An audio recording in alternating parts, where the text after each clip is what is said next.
Hello hello hello నాను మీ జోగిని ఉరుమిరుమ్మ అంగల మీద పడ్డట్టు తమిళనాడులో హీరో విజయ్ సొంతంగా పార్టీ పెట్టి ఒంటరిగా పోటీ చేసి గెలిస్తే ఇక్కడ పవనాన్ని ట్రోలింగ్ చేసేస్తారట. నాకేట అర్థం కావట్లేదు.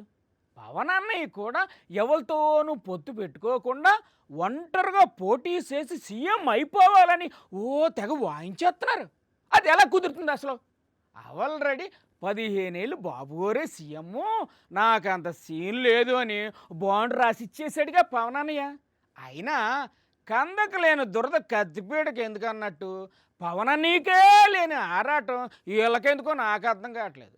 సరే సరే, అదంతా వాళ్ళు చూసుకుంటారు. కానీ ఇంక ఈ వారం కూడా ఈకలు పగపగలు కితకితలు పిట్టకితలు పంచిడ్డేవిలాగులు ఏటున్నాయో కూసేపు తీరిగ్గా కూకొని పొలిటికల్ లీడర్లతో డిస్కషన్ చేసుకుందాం. సింగపూర్ వెళ్ళి మంత్రులు వరగబెట్టింది ఏంటి? ఎవ్రీవేర్ సింగపూర్ వెళ్ళిన దగ్గర నుంచి ఏదో ఒక షాడో సీఎం గారిది కనిపిస్తూనే ఉంది. మీరు చేయలేకపోతే ఎమ్మెల్యే కరెక్ట్ చేసుకోవాలి. చిన్న కథ చెప్పి వదిలేస్తా. అరే హౌలా, అమెరికాలో పెట్రోల్ బంక్ లో పెట్రోల్ పోసిన నువ్వు, నీకు దమ్ము ధైర్యం ఉంటే నువ్వు మొగనువే అయితే నువ్వు మనిషివి, నీదో బతుకు. మంత్రులు సింగపూర్ ఎందుకు వెళ్ళారు, వెళ్ళి ఏటు చేశారు, ఎంత తగలేశారు అని ప్రశ్నల మీద ప్రశ్నలు సంధించేస్తున్నారు కార్ము వెంకటరెడ్డి. నమస్తే అన్నయ్య, ఏటన్నా విశేషాలు? మింగటానికి మెతుకులు లేవు, మేసాలకు సంపెంగన ఉన్న టైప్ లో రాష్ట్ర పరిస్థితి ఎలా ఉంది, ఈ రోజు మీరు విదేశీ టూర్లు అని చెప్పి జలసాలు చేస్తా ఉన్నారని చెప్పి సాక్షాత్తు మీ కరపత్రికే రాసినటువంటి వ్యవహారం. జలసాలు చేయడానికి కాదంట వాళ్ళు టూర్ వెళ్ళింది. ఏం చేశారు సింగపూర్ వెళ్ళని అడుగుతున్నాం మేము కూడా. ఎలా అడ్మినిస్ట్రేషన్ చెయ్యాలో నేర్చుకోవడానికి వెళ్ళారంట. సింగపూర్ వెళ్ళి మంత్రులు వరగబెట్టింది ఏంటి? బోల్డ్ అంత జనరల్ నాలెడ్జ్ సంపాదించుకొచ్చారు కదా, ఇంకేటి కావాలా? దానివల్ల ఇప్పుడు ఈ రాష్ట్రానికి వచ్చేది ఏంటి? ఏపీని సింగపూర్ గా మార్చడం ఎలాగా అని తెలిసింది కదా మనకి. వ్యవసాయ శాఖ మంత్రి సింగపూర్ వెళ్ళి ఏం వరగబెట్టాడని అడిగాం. అక్కడ రైతులు వ్యవసాయం ఎలా చేస్తున్నారో తెలుసుకోవడానికి వెళ్ళారు. సింగపూర్ లో వ్యవసాయమే చేయరు. అయితే వ్యవసాయం ఎందుకు చేయట్లేదో తెలుసుకుందాం అని వెళ్ళుంటారు. పరిశ్రమల శాఖ మంత్రి లేకుండా పరిశ్రమల గురించి సింగపూర్ వెళ్ళి డిస్కస్ చేశారంట. మరి అదే వాళ్ళ స్పెషాలిటీ. ఈ 2 సంవత్సరాల్లో మీరు పెట్టినటువంటి దుబారా. ఏం దుబారా చేశారు? ముఖ్యమంత్రి ఎక్కితే స్పెషల్ ఫ్లైట్, దిగంగానే మళ్ళీ స్పెషల్ హెలికాప్టర్. మరి ముఖ్యమంత్రి గారు అంటే ఆ మాత్రం బిల్డప్ ఉంటది కదా. ముఖ్యమంత్రి కొడుకు సకల శాఖల విధ్వంస మంత్రి, అతని పేరు లోకేష్, అతను ఎక్కితే స్పెషల్ ఫ్లైట్, మళ్ళీ దిగంగానే స్పెషల్ హెలికాప్టర్ రెడీగా ఉంటది. ముఖ్యమంత్రి గారు కొడుకు కాబట్టి ఆయనకు కూడా ఉండాలి కదా బిల్డప్. హైదరాబాద్ మాదాపూర్ లో ఉండి పొద్దునొచ్చి సాయంత్రం వెళ్ళడానికి స్పెషల్ ఫ్లైట్, స్పెషల్ హెలికాప్టర్ రెడీగా ఉంటాయి ఉప ముఖ్యమంత్రి పవన్ కళ్యాణ్ కి. ఏంటి ముఖ్యమంత్రి కొడుకే ఉండగాలేంది, ఉప ముఖ్యమంత్రికి ఉండొద్దా? దీనికైనా మీకు అధికారం ఇచ్చింది. మరి ఇంక దేనికి అనుకుంటున్నారు? మీరు అక్కడే ఆగండి ఓపాలి. అక్కడ అంతే మేడం ఉన్నారు. సింగపూర్ విశేషాలు ఏటో ఆమెను అడిగి తెలుసుకుందాం. నమస్తే మేడం, బాగున్నారా? చాలా రోజులు అయిపోయిందండి బాబు మీతో మాట్లాడి. ఏటండి టూర్ విశేషాలు? స్టార్టింగ్ మేము దిగిన తర్వాత అరౌండ్ 11 o'clock మాకు స్టార్ట్ అయిన జర్నీ. 7th డే 8 o'clock మా ఫ్లైట్, 4 o'clock మేము ఎయిర్పోర్ట్ కి రీచ్ అవ్వాలి. 2 o'clock వరకు మీకు క్లాసుల్లోనే ఉన్నాం. అంటే మీరు సింగపూర్కి వెళ్ళింది ఎంజాయ్ చేయడానికి కాదా? అంటే చాలా మంది ఏంటంటే ఇదేదో ఎంజాయ్మెంట్ ట్రిప్ అది ఇది అని మాట్లాడారు. కానీ అయ్యయ్యో, మరి మీరు అక్కడికి వెళ్ళి ఏం చేశారు? బాగా నేర్చుకున్నాను సార్. ఏటి నేర్చుకున్నారు? ఎవ్రీవేర్ సింగపూర్ వెళ్ళిన దగ్గర నుంచి మేము ఎండింగ్ వచ్చినంత వరకు ఎక్కడో అక్కడ ఏదో ఒక షాడో సీఎం గారిది కనిపిస్తూనే ఉంది. ఏటి సింగపూర్ లో కూడా సీఎం గారు షాడో కనిపించిందా? అయ్యో బాబోయ్. అన్నట్టు ఆ దేశంలో మొత్తం పోలీసులు ఎంతమంది ఉన్నారో అడగలేకపోయారా? ఎంతమంది పోలీసులు అని అడిగితే వాళ్ళు నవ్వుతున్నారు అనమాట. ఎంతమంది పోలీసు అంటే నవ్వుకున్నారా? అసలు మీరు ఏటి అడిగారో వాళ్ళకి ఏటి అర్థమైందో? నువ్వు ఈ క్వశ్చన్ అడుగుతావని తెలియక వాళ్ళు ప్రిపేర్ అయినట్టు లేరు అన్నారు మన రెవెన్యూ మినిస్టర్ గారు. పోనీ ఆ రెవెన్యూ మినిస్టర్ గారిని అడగమనాల్సింది. ఇంతకీ ఎంతమంది పోలీసులు ఉన్నారంటండి? వాళ్ళు ఏం చెప్పారంటే అరౌండ్ 20,000 పోలీసు ఉంటారు. అంతేనా? ఇక్కడ ఒక విషయం చెప్పాలి సార్. చెప్పండి. రోజంతా క్లాసులు చెప్పేవారు. నెక్స్ట్ డే మార్నింగ్ తీసుకెళ్లి ఇవాల్యుయేషన్ చెప్పేవారు సార్. దాన్ని మీరు ఏం నేర్చుకున్నారు రాసి చూపించండి మాకు అని. మరి రాశారా? అది రాయటమే కాదు, ఒక పేస్ట్ చేసి దాని గురించి మేము ఎక్స్ప్లెయిన్ కూడా చేయాలి. రోజు ఇదే కార్యక్రమం అండి. సో 7 days కూడా ఇదే కార్యక్రమం జరిగింది. మరి ఆ మాత్రం దానికి అంత దూరం వెళ్ళడం ఎందుకు? ఆ క్లాసులు ఏవో ఆన్లైన్ లోనో యూట్యూబ్ లోనో నేర్చేసుకుంటే సరిపోయేది కదా అని అంటున్నారండి ఆ వైఎస్ఆర్సీపీ వాళ్ళు. ఎమ్మెల్యేలు ఎలా పనిచేస్తున్నారో తెలుసుకోవడానికి ఓ కొత్త చిట్కా కనిపెట్టామని అంటున్నారు బాబు గారు. ఆ చిట్కా ఏటో మనం కూడా తెలుసుకుందాం. నమస్కారం బాబు గారు, ఈ వారం కొత్తగా ఏటి కనిపెట్టారు సార్? ఈ రోజే ప్రారంభించాను. ఏటండి అది? మీటింగ్లు అడగడం మా ఎమ్మెల్యే ఎట్లా పని చేస్తున్నాడని. మీ ఎమ్మెల్యే పని చేస్తున్నాడా, డబ్బులు దండుకుంటున్నాడా అని ఎలా తెలుస్తుంది సార్ మీకు? మీరు చేయలు ఎత్తకపోతే ఎమ్మెల్యే కరెక్ట్ చేసుకోవాలి. ఒకవేళ ఎమ్మెల్యే కరెక్ట్ గా పని చేయకపోతే ఏటి చేస్తారు? ఆగ్రహం వ్యక్తం చేసేస్తారా? ఎమ్మెల్యే కరెక్ట్ చేసుకోకపోతే మీ తరపున నేను ఉంటాను తప్ప ఎమ్మెల్యే తరపున నేను ఉండనని మరొకసారి మీ అందరికీ తెలియజేస్తున్నా. అంటే అక్కడ ఎమ్మెల్యే ఎలా పని చేస్తున్నాడో అడగండి మరి. ఇప్పుడు మీరు చెప్పండి, మీరు అడగండి సార్. బాగా పని చేస్తున్నాడా? ఎవరు చెప్పడం లేదు సార్. పని చేస్తున్నాడు, చేలు పైకి ఎత్తండి. ఎత్తండి ఎత్తండి ఎత్తండి అయ్యా, బాబు గారు చేతులు పైకి ఎత్తమంటున్నారు. ఓకే, బాగుంది సార్. ఇంకేదన్నా ఇంట్రెస్టింగ్ టాపిక్ చెప్పండి సార్. అభివృద్ధిలో ఆదాయంలో ముందుండే జిల్లా కృష్ణా జిల్లా అని చెప్పి నేను మీకు తెలియజేస్తున్నా. అవునా? ఆహా. నేను గర్వపడుతున్నా. సడన్ గా మీరు ఎందుకు గర్వపడుతున్నారు సార్? నా జిల్లా చిత్తూరు జిల్లా అయినా నేను పెళ్లి చేసుకున్న జిల్లా కాబట్టి. అబ్బబ్బబ్బబ్బా, అంటే మీరు కృష్ణా జిల్లా అల్లుడు గోరు కాబట్టి గర్వపడుతున్నారన్నమాట, అంతే కదా? సరే కానీ సార్, ఫైనల్ గా మంచి కిక్కిచ్చే మాట ఒక్కటి చెప్పండి సార్. ఒకప్పుడు మన పిల్లలకు నేను ఐటీ నేర్పించాను. అది దీనికోసం ఇందాక నుంచి ఎయిటింగ్ చేస్తున్నారు అందరూ, ఇంతసేపటికి వదిలేరు. నా మాట విన్న వాళ్ళంతా ఈ రోజు ప్రపంచంలోనే ఎక్కువ ఆదాయం సంపాదిస్తున్నారు. ఎంత సంపాదిస్తున్నారు సార్ రప్పగా? అమెరికాలో ఉండే అమెరికన్స్ కంటే, బ్రిటన్ లో ఉండే ఇంగ్లీష్ వాళ్ళ కంటే, యూరోప్ లో ఉండే ఆ దేశస్తుల కంటే ఎక్కువ ఆదాయం సంపాదించే వ్యక్తులు తెలుగు జాతి. దీనికి నేను గర్వపడుతున్నాను. నిజంగా మీరు చాలా గ్రేట్ సార్. మీరే గనక లేకపోయి ఉంటే పాపం సాఫ్ట్వేర్ ఇంజనీర్లు అందరూ ఏటైపోయేవారో ఏటో. ఆల్బిత్రి పిల్లబచ్చ నాయకులు వచ్చి తనను ఛాలెంజ్ చేయడంపై ఎరైట్గా స్పందించారు రాచమల్లి శివప్రసాద్ రెడ్డి గారు. నమస్తే అన్న, చెప్పండి. చిన్న కథ చెప్పి వదిలేస్తా. కథనా? అబ్బా, కథలంటే నాకు చాలా ఇష్టం అన్న. చెప్పన్నా, చెప్పు చెప్పు. ఒక పెద్ద అడవి.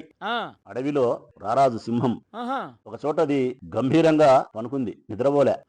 ఆ పక్కనే ఒక నక్క ఉంది. నక్క? ఆ పక్కనే ఒక కుందేలు ఉంది. సింహం, నక్క, కుందేలు, భలే ఇంట్రెస్టింగ్ గా ఉందన్న.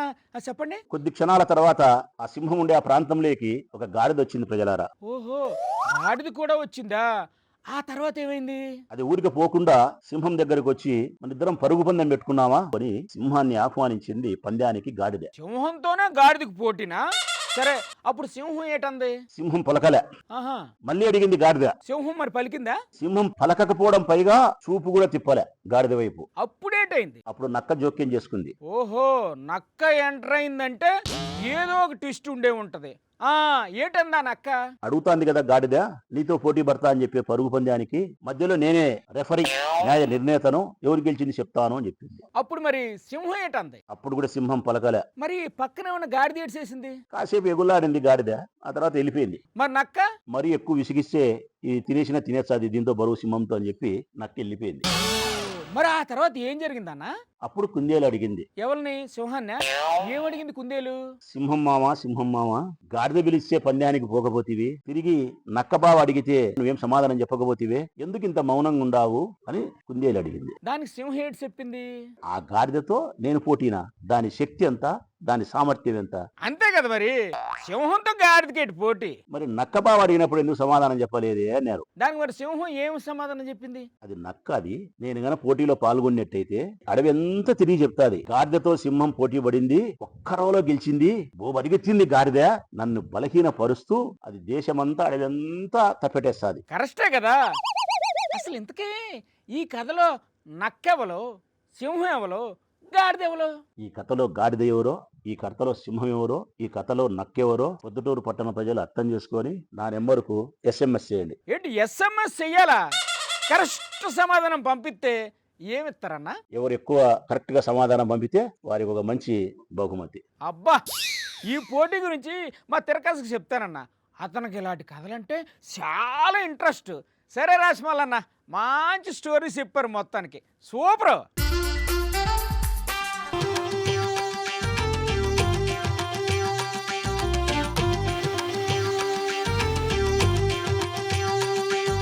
ఆడుతూ పాడుతూ పని చేస్తుంటే అలుపు సెలుపేమున్నది. చాలే పాటలాపి పని చూడు. ఇంకా బట్టలు ఉతకాలి, బూసులు దులపాలి, చాలా పనుంది. అయిపోయింది మా, వస్తానా? ఓ సిన్నమ్మా, ఏం చేస్తున్నావు? బాల పాయసం చేస్తాను. ఆచిగిన్నెలు తోముతూ ఆయాస పడుకుంటూ పాయసం చేస్తున్నా అంటావేటి? మరి సూచి కూడా ఎందుకు అడుగుతున్నావు అన్న? వంట పని చేస్తాండా, ఏం కనపడటం లేదా నీకు? అంటే పని మనిషిగా చేరవా ఏంటి? అవునా, 5 ఇళ్లలో పని ఒప్పుకున్నా. పొద్దున్నే 2 గంటలు, సాయంత్రం 2 గంటల పని. అయ్యయ్యో, ఎంత కష్టం వచ్చింది సిన్నమ్మ నీకు. నో, ఏదన్నా సాధించాలంటే ఇవన్నీ భరించక తప్పదున్నా. అంత కష్టంగా ఉంటే నాకు చెప్పలేకపోయావా? డబ్బులు ఏమన్నా కావాలంటే సర్దేవాడిని కదా. డబ్బు కోసం కాదున్నా, మరి నీకు ఇళ్లలో అంట్లు తోమాల్సిన పరిస్థితి ఎందుకు వచ్చింది? నాకు నీకు నాకు పోనా. అలా సిగ్గుపడతావేంటి సిన్నమ్మ? విషయం ఏంటో చెప్పు. నాకు కూడా ఎమ్మెల్యే కావాలని ఉందిన్నా. ఏంటి, ఎమ్మెల్యే అవుతావా? అవునా, ఎమ్మెల్యే అయినాక మంత్రిని కూడా అయిపోతా. మా తల్లే నో, నేను మంత్రి అయినాక నీకేమైనా పనులు కావాలంటే చెప్పున్నా, చిటికెలా చేపిస్తా. చేద్దుగాని నువ్వు ముందు ఎమ్మెల్యే కావాలంటే ఏదైనా పార్టీలో చేరి ప్రెస్ మీట్లు పెట్టి అవతల పార్టీ వాళ్ళని బూతులు తిట్టాలి. అదంతా నాకు తెలియదన్నా, నేను ఎమ్మెల్యే అయితే అంతే. తెలియకపోతే మరి ఎలా అవుతావు ఎమ్మెల్యే? అక్కడ బెంగాల్లో లీతా మాజీ అనే పనయమ్మ ఎమ్మెల్యే అయిందంట కదన్నా. అవునవును, నాను కూడా టీవీలో చూశాను. అందుకే నేను కూడా ఎమ్మెల్యే అయిదామని డిసైడ్ అయ్యి ఇట ఇళ్లలో పని ఒప్పుకున్నా. ఏడిసినట్టుంది. అదేందిన్నా అట్టంటావు? మరి లేకపోతే ఏంటి సిన్నమ్మా? అక్కడ పరిస్థితులు వేరు, ఇక్కడ పరిస్థితులు వేరు. అక్కడ ఓటర్లు వేరు, ఇక్కడ ఓటర్లు వేరు. అక్కడ మీడియా వేరు, ఇక్కడ మీడియా వేరు. అంటే ఏంది, నేను ఎమ్మెల్యే అయ్యే అవకాశమే లేదన్నా? ఎలా ఉంటుంది సిన్నమ్మా? బూతులు రాని వాళ్ళకి, కోట్ల కొద్దీ నల్లధనం లేని వాళ్ళకి, అడ్డదిడ్డంగా వాదించడం రాని వాళ్ళకి, బ్యాంకుల్లో లోన్లు తీసుకొని ఎగ్గొట్టని వాళ్ళకి ఎవరు ఇస్తారు సిన్నమ్మ టికెట్లు? అవునా అన్నా, అంతేనా? ఇంకా అంతే. కాకపోతే ప్రజల్లో తిరుగుతూ వాళ్ళకి సేవ చేస్తూ నీకంటూ ఒక గుర్తింపు తెచ్చుకుంటే మాత్రం నువ్వే ఇండిపెండెంట్ గా పోటీ చేసి గెలవచ్చు. ఏమైందమ్మా, అయిందా పని? పో అమ్మా, అసలే నా బాధలో నేనుంటే మధ్యలో ఓ చిన్నమ్మని పిలుస్తున్నావు. బోకులు దొమినాను, ఇంకా గుడ్డలు ఉండాయి. రేపటి నుంచి నువ్వే ఈ పని చేసుకో. ఇవాళ నుంచి ఈ పాసి పని నేను చేసేదేలే. నీ పని నువ్వే చేసుకో, అప్పుడు నేను పోతాడా. అనుముల రేవంత్ రెడ్డి అంటే అనుముల రేవంత్ రెడ్డి కాదు, భాషా సినిమాలో రజనీకాంత్కు ఉన్నట్టు ఆయనకి ఇంకో పేరు కూడా ఉందని ఓ రహస్యాన్ని బయటకు పెట్టారు కేటీఆర్ గారు. మరి ఆ ఫ్లాష్ బ్యాక్లో రేవంత్ రెడ్డి కోరుకున్న ఆ పేరేటో ఆయన్ని అడిగి కనుక్కుందాం. నమస్తే సార్. ఏంటి సార్ ఆ సీక్రెట్, తొందరగా చెప్పండి. మనం వింటుంటాం, పేపర్లలో టీవీలలో చూస్తుంటాం. మీరు ఏం విన్నారు, ఏడు చూసారు టీవీలో? వాడెవడో చెడ్డి గ్యాంగ్ వచ్చిండు, రైస్ పుల్లింగ్ గ్యాంగ్ వచ్చిండని. అయ్యి బాబోయ్, ఇటు మళ్ళీ వచ్చారు షెడ్డి గ్యాంగ్ లో. ఆ గ్యాంగుల కంటే డేంజరు ఈ కాంగ్రెస్ గ్యాంగ్ అనే మాట నేను మీకు విజ్ఞప్తి చేస్తున్నా. స్టార్టింగ్ లోనే పంచడేలాగా. నువ్వెక్కడ తెచ్చినావు రాహుల్ గాంధీ? నువ్వు ఇక్కడ మాకు అప్పచెప్పిపోయిన ముఖ్యమంత్రి ఏ గాడిది పనులు తోముతున్నాడో అని అడుగుతున్నా నేను. అయినా ఈ రోజుల్లో గాడిదలు ఎక్కడున్నాయి సార్? అన్నాడు ఆ రోజు రేవంత్ రెడ్డి. ఏటన్నారు? మేమేమన్నా అవలగాలమా, దివానగాలమా అని మాట్లాడిండు. ఒకసారి అది పెట్టండి. ఓహో, మొత్తం రుజువులు, సాక్ష్యాలు, క్లిప్పింగులతో సహా వచ్చారనమాట.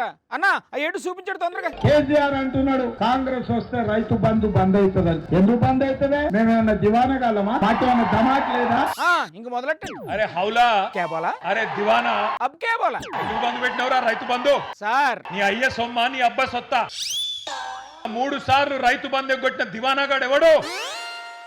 రైతు బీమాను బొందబెట్టిన హౌలాగాడు ఎవడు? 2 లక్షల రుణమాఫీ చేయని దివానాగాడు ఎవడు? 500 బోనస్ ఎగ్గొట్టిన ధోకేబాజ్ గాడు ఎవడు? కూర్చుంది గ్యాప్ ఇవ్వండి సార్, గ్యాప్ ఇవ్వండి. పంటలు కొనుగోలు చేయని బట్టెబాజ్ గాడు ఎవడు? సీఎం అని పట్టుకొని ఏటండి ఆ తిట్లు? రేవంత్ రెడ్డి రెగ్యులర్ సీఎం కాదు. రెగ్యులర్ సీఎం కాదా? మరి పార్ట్ టైం సీఎం అనుకుంటారా రెడ్డి? Renewal CM. ఎట్టి రెన్యువల్ సీఎమ్మా? ఎవరు చేస్తారు రెన్యువల్? అసలు ఎన్నాళ్ళకోసారి చేయించుకోవాలి రెన్యువల్? నెలకోసారి పోయి కప్పం కట్టి రెన్యువల్ చేయించుకోవాలి. ఊరుకోండి మీరు మరీను. కామెడీ అయిపోయింది మీకు కాంగ్రెస్ పార్టీ అంటే. పొంకనాల పోతిరెడ్డికి 3 ఎడ్లు 30 దొడ్లట గట్లున్నది రేవంత్ రెడ్డి గారి వ్యవహారం. ఏ మాటకా మాట చెప్పుకోవాలండి. సామెతలు మాత్రం మీరు భలే చెప్తారండి బాబు. ఏ రేవంత్ రెడ్డి అంటే అనుమూల రేవంత్ రెడ్డి కాదు. ఆ మరి ఏ అంటే ఏంటి? ఏ రేవంత్ రెడ్డి అంటే ఆ, ఏ రేవంత్ రెడ్డి అంటే త్వరగా చెప్పండి సార్, సస్పెన్స్ తో నరాలు తెగిపోతున్నాయి ఇక్కడ. ఏతుల రేవంత్ రెడ్డి. అదిగో అక్కడ పిసిసి ప్రెసిడెంట్ రెడీగా ఉన్నారు మీకు కౌంటర్ ఇవ్వడానికి. నమస్కారం సార్, విన్నారా కేటీఆర్ గారు మాటలు? అత్యంత ఎక్కువ దోపిడీ చేసిన రాజకీయ కుటుంబం ఏదైనా ఉంది అంటే అది కల్వకుంట్ల కుటుంబం. అవునా, నిజమా? 420 కుటుంబం దొంగల బ్యాచ్. రాహుల్ గాంధీని కూడా సడామడా అనేశారు సార్ కేటీఆర్ గారు. ఆ దొంగ రాహుల్ గాంధీ గురించి మాట్లాడుతా ఉన్నాడు. ఢిల్లీ నుంచి వచ్చి హామీలు ఇచ్చి పత్తా లేకుండా పోయడం తిట్టారు సార్ ఆయన్ని. సిగ్గుండాలి మాట్లాడడానికి. రాహుల్ గాంధీ ఎక్కడ, నువ్వెక్కడ? ఆయన అక్కడ, ఈయన ఇక్కడ. రాహుల్ గాంధీ గారి గురించి మాట్లాడే సాహసం ధైర్యం ఎక్కడిది కేటీఆర్ నీకు? మాట్లాడడానికి ధైర్యం ఎందుకండి, మైకుంటే చాలు కదా. నీ స్థాయి ఎంత, నీ బతుకెంత? అండి ఆయన మాజీ మంత్రి. ఏంటి నీ బతుకు? ఏంటి అమెరికాలో పెట్రోల్ బంక్ లో పెట్రోల్ పోసిన నువ్వు. సార్ సార్ సార్ సార్ మీరు మరీ ఎక్కడికో వెళ్ళిపోతున్నారు. మీరు ఆగండి ఆగండి ఆగండి. అక్కడ బండి సంజయ్ గారు రెడీగా ఉన్నారు. ఆయన ఏంటంటారో ఎందాం. నమస్కారం సార్, ఇంక మీరు మొదలెట్టండి. ఇవాళ గాలి వీస్తుంది. ఇవాళ ఎటు నుంచి ఎటు వేస్తుంది గాలి? అస్సాం నుంచి బెంగాల్ దాకా పోయింది. ఆ గాలి అటు నుంచి ఎటు వేస్తుంది? అది తుఫాన్ గా మారి తెలంగాణకు వస్తుంది. ఓయమ్మో, అయితే ఎలా మరి? తెలంగాణలో విచ్చే కాషాయ గాలిలో మీ కాంగ్రెస్ పార్టీ గల్లెత్తది. తుఫాన్ సంగతి తర్వాత అండి. మీ మీద తీవ్రమైన ఆరోపణలు చేశారు కేటీఆర్ గారు. ముందు దాని గురించి చెప్పండి. నువ్వు మనిషి అయితే మనిషి పుట్టుక ఊడితే. సార్ సార్ ఏంటండి ఆ మాటలు? చీమ కంటే హీనమైన బతుకు కేసీఆర్ కొడుకుది. Waste fellow. సార్ కాస్త పద్ధతిగా మాట్లాడండి. నువ్వు మనిషివి, నీదో బతుకు. మీరు ఇలా తిడితే వాళ్ళు కూడా మిమ్మల్ని అలాగే తిడతారు. కేసీఆర్ కొడుకు అయితే నువ్వు బయటపెట్టు, లేకుంటే నీ బజార్కి ఇస్తాను. మీరు కూసేపు అలాగే ఆగండి. అక్కడ కౌశికి రెడ్డి గారు పరిగెత్తుకుంటూ వచ్చారు. నమస్తే అన్న. బండి సంజయ్ గారు కేటీఆర్ గారు ఏమన్నారో విన్నారా? కేటీఆర్ గారు వచ్చి ఈడ ఫైరింగ్ ఎందుకైందని అడిగితే బండి సంజయ్ గారు తిట్టాల్సింది ఎవరిని? ఎవరిని తిట్టాలి? బండి సంజయ్ గారు తిట్టాల్సింది రేవంత్ రెడ్డి గారినా కేటీఆర్ గారినా? కేటీఆర్ తో పాటు అప్పుడప్పుడు రేవంత్ రెడ్డిని కూడా తిడుతూనే ఉన్నారు కదా. నేను ఛాలెంజ్ విసురుతా ఉన్నా. ఇసరండి ఇసరండి. నీకు దమ్ము ధైర్యం ఉంటే నువ్వు మొగనువే అయితే అయితే ఇలా ఏ సబ్జెక్ట్ మీద మాట్లాడతామో చెప్పు. అసలు బండి సంజయ్ గారికి తెలియని సబ్జెక్ట్ ఏదైనా ఉందా?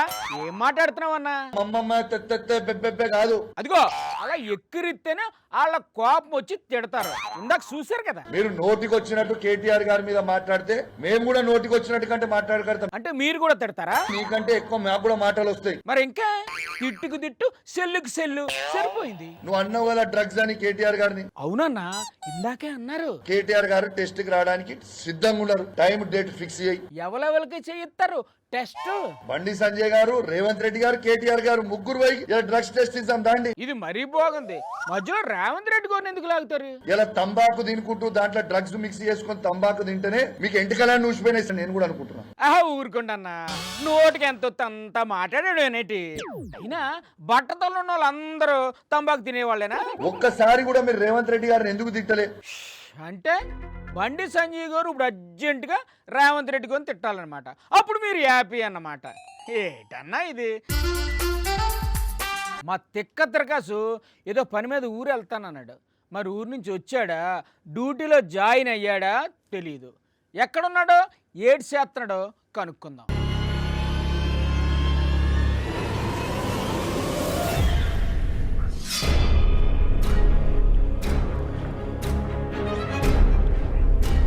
తిరకాసు ఎక్కడున్నా? నేనా? రాజస్థాన్ సహారా ఎడారిలో ఉందా. సహారా ఎడారి రాజస్థాన్ లో ఉందా? నీ తలకాయ. సహారా ఎడారి ఆఫ్రికాలో ఉంది. రాజస్థాన్ లో ఉండే ఎడారి ఏందనా? అది థార్ ఎడారి. అక్కడే ఉందా. ఇదిగో ఇదంతా తార్ ఎడారి. ఏం తమాషా చేస్తున్నావా? అదంతా ఏదో అడవిలాగా ఉంది. మరి ఎడారంటావేంటి? మరి ఇది అడవి అని తెలుసుకోడా ఎక్కడున్నావు అని ఏదో చిన్న పిల్లలు అడిగినట్టు అడుగుతావేందనా? నా మీదే సటైర్లా చూస్తున్నా. జోగన్ను నువ్వు అట్టే ఉండు. ఆ పొదల్లో ఏందో కదలుతా ఉంది కొద్ది కొద్దిగా. అసలు ఆ అడవిలో ఏం చేస్తున్నావు తిరకాసు నువ్వు? ఒక మంచి ఆఫర్ వచ్చింది జోగన్న. ఏటది? అడవి పందుల్ని ఆటాడే ఆఫరా? అడవి పందుల్ని దొంగ కోళ్ళని పట్టుకునే వాళ్ళ కనిపిస్తున్నానంటున్నా. నీక ఒక మాదిరిగా కూడా కనిపిస్తున్నావులా? అవును తిరకాసు, నీ అవతారం చూస్తే అచ్చ అచ్చం అలాగే ఉన్నావు మరి. నువ్వు డిస్టర్బ్ చేయబాక. అక్కడ ఒక తోక కనపడతా ఉందన్నా, అంటే బాడీ కూడా అక్కడే ఉన్నట్టు కదా లెక్క. అసలు నువ్వు ఏం వెతుకుతున్నావు త్రకాసు? ఒక సింహం, ఒక గాడిద, ఒక నక్క, ఒక కుందేలు. ఏంటి? సింహం, గాడిద, నక్క, కుందేలా? ఏంటి సర్కస్ ఏమైనా పెడుతున్నావా? ఆ 4 ఎక్కడున్నాయో కనుక్కోవాలా. అది కనుక్కొని ఎవరికి చెప్పాక ఆ 4 ఎక్కడున్నాయో కనిపెట్టి SMS కాని చేసావనుకో ఒక మంచి బహుమతి ఇస్తారన్నా. ఎవరిస్తారు? ఇంకెవరన్నా, మన రాచమల్ల ఎవరు? ఇందాక మాట్లాడిన మన రాసుమల్లి శివప్రసాద్ రెడ్డి అన్నా. అన్నే ఈ ఆఫర్ ఇచ్చినాడు. ఏటా ఆఫర్? అప్పుడే మర్చిపోయినావా? ఇందాక ఒకసారి మాట్లాడావు కదనా. సరే మళ్ళా ఒకసారి గాడిద ఎవరో, సింహం ఎవరో, నక్క ఎవరో నా నెంబర్కు SMS చేయండి. కరెక్ట్ గా సమాధానం పంపితే వారికి ఒక మంచి బహుమతి. విన్నావు కదా, అది చూసే నేను వెంటనే ఏ మాత్రం ఆలోచించకుండా అడుగులోకి వచ్చి ఎతకతా ఉన్నా. అంటే నువ్వు రాచమల్లన్న మాటిని అడవిలోకి వెళ్ళి ఆ 4 జంతువుల్ని ఎదుగుతున్నావా? అవును జోగన్న, ఇంత మంచి ఆఫర్ మళ్ళా వస్తుందా? సరే, ఇప్పుడు ఆ 4 జంతువులు కనిపిస్తే ఏడు చేస్తావు? ఏముందే, ఆ ఫోటోలు తీసి రాజమల్లానికి పంపిస్తాను, బహుమతి కొట్టేస్తాను. ఒకవేళ సింహం కనిపించింది అనుకో, ఏడు చేస్తావు? దగ్గరికి పోయి ఆ కథలో ఉండే సింహం నువ్వేనా అని అడగతా. నీ తలకాయ అది గట్టిగా గాండ్రించిందంటే ఆ సౌండ్కి సత్తావు. ఊరుకో జోగన్న, సింహాలని పులుల్ని తోక పట్టుకుని ఆడిస్తుంటా నేను, తెలుసా నీకా? జోగన్ను నువ్వు కూడా రారాదా, ఇద్దరం కలిసి ఎతకదామా? దొరికింది అంటే గిఫ్ట్లో 50-50. ఓరి నాయనా, రాచమల్లన్న ఆయన నియోజకవర్గంలో ఉన్న పిల్ల బచ్చా లీడర్లను ఉద్దేశించి ఆ కథ చెప్పారు. ఆ కథలో సింహం ఆయనే. మరి ఆ నక్క గాడిద వాళ్ళు ఎవరు జోగన్న? ఇంకెవరు? ఆయనకు సవాళ్ళు ఇసిన వాళ్ళు. అవునా?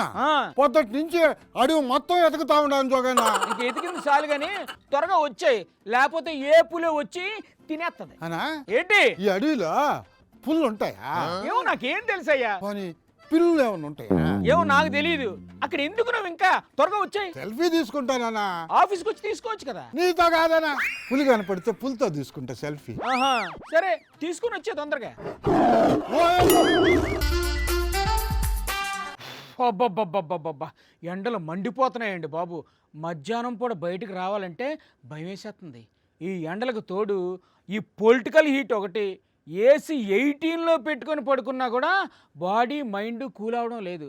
ఈ ఏళ్ళకి ఈ డిస్కషన్ ఇక్కడితో ఆపేసి వచ్చే వారం మళ్ళీ ఇదే టైంకి ఇక్కడే కలుసుకుందాం.